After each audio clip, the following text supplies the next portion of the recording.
Hello there, Armanis here with another update. We didn't do a lot of medieval engineers yesterday, so there are no changes to the castle at all from yesterday's video. No new buildings, nothing like that. So today, instead of skipping a day, not making a video, and getting rusty and making people mad or anything like that, we are going to highlight something that people are asking me about fairly often. We're going to look at my elevator. How it's set up, how it runs, design concepts behind it, how it works with these gears, why it works. We're going to touch a little bit on everything of that. All of that. And where I'm going to start is the outside frame in the top. Now, as you can see, the top pull, simple 4-drum setup with a couple of things to note. On the back side here, we've got a belt pulley, belt drive system to connect them together. On the front, we have 2 belt drive systems, one running it to the top deck so you can pull it up and drop it from there, and another at the bottom so you can pull it up and drop it from there. Very simple. You also might notice that there are extra supports all around. Now, if you've messed around with engineers, you know you don't really need to add these outside supports. These were originally put up as guide runners to help get the elevator to pick up and drop smoothly and stay in place, not hit the wall, because as I've mentioned in previous videos and showing you the portcullis gates, you do not want any sort of wood block that is on a mechanization to swing or hit the stone walls with any sort of force whatsoever. It'll smash it. It'll destroy it. It's not good. It makes no sense, but that's the way it is. That's also why it's sitting on a wooden deck, same as my portcullis doors are sitting on a wooden footer. So it doesn't smash up the ground when I gently lower it down. And trust me, that does actually happen. Anyway, so that's the outside lifting system. That's our runner system. Now to the actual elevator itself. And let's go ahead and lift this up just a little bit so we can look at it all around. You can see it does run smooth from the outside cranks. Standing on it and running the actual lift crank itself does cause some swing and some jitters, because you can see just me standing on it and going around it, it's gone a little wonky on us. And it's still wonky as you run it. But that's okay.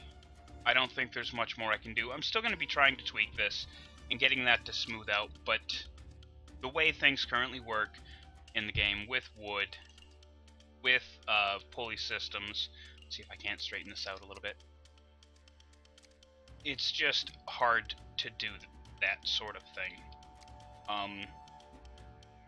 As far as the swing on it, it's just like standing on a cart that you've made with a little platform in the middle with handrails and just pushing it around while standing on it. It's basically the same concept as to what's going on with that deck. Anyway, on to the actual lifting system. Now, I wanted to leave the deck open, which is why the drums are off to the side. I wanted it to run with no crossovers of ropes through wood, which if you've watched my other videos, you know is a constraint that I put on myself in preparation of survival mode, in preparation of more realistic changes to rope. And, you know, for a little bit of challenge. Creative mode, there's not a whole heck of a lot of challenge to the game, so it adds something to do that. As you can see, at the bottom, underneath, we do have an axle running from one side to the other to transfer the energy from one set of rope one set of rope drums to the other, to the belt drives at each end that run up to one of the gears, which runs the other gear. You might notice that they do run in opposite directions. Keep that in mind if you want to test out any sort of system like that, because as you put on... Oh, it does it even if I'm not standing on it. That's interesting.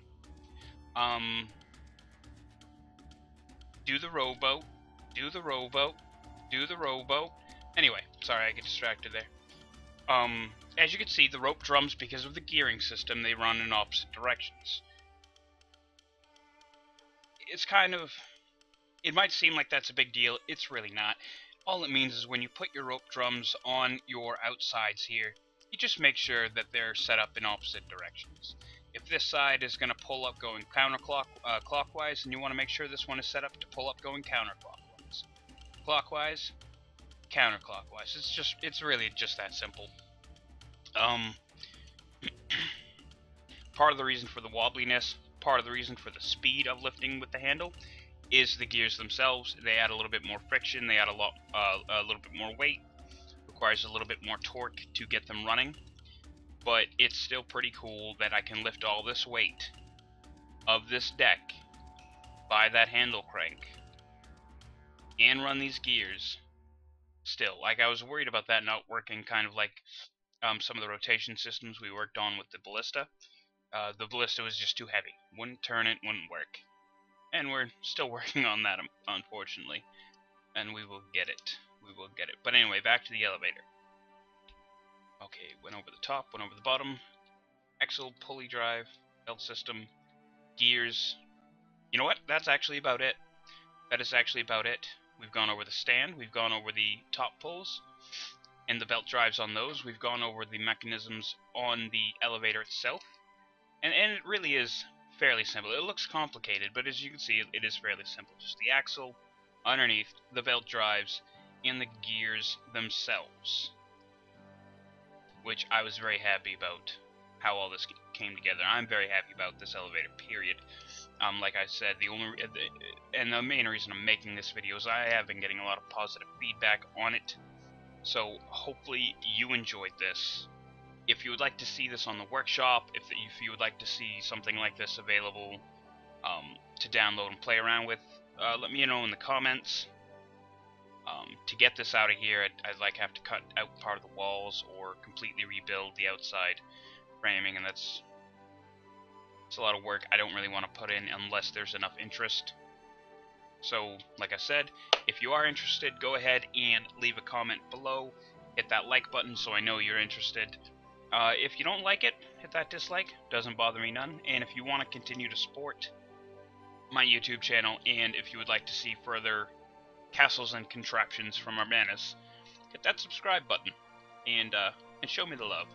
Show me the love. You can also catch me on Twitch. I stream every day, even if not necessarily medieval engineers. Come, hang out, chat, have fun, what have you. Anyway, that's going to be all for this video, and I hope you enjoyed it, and I hope you come back tomorrow, check out that video. Maybe we'll have more. I am going to be working on the castle today, so tomorrow we're probably going to be looking at new buildings and that sort of thing. Anyway, I keep rambling.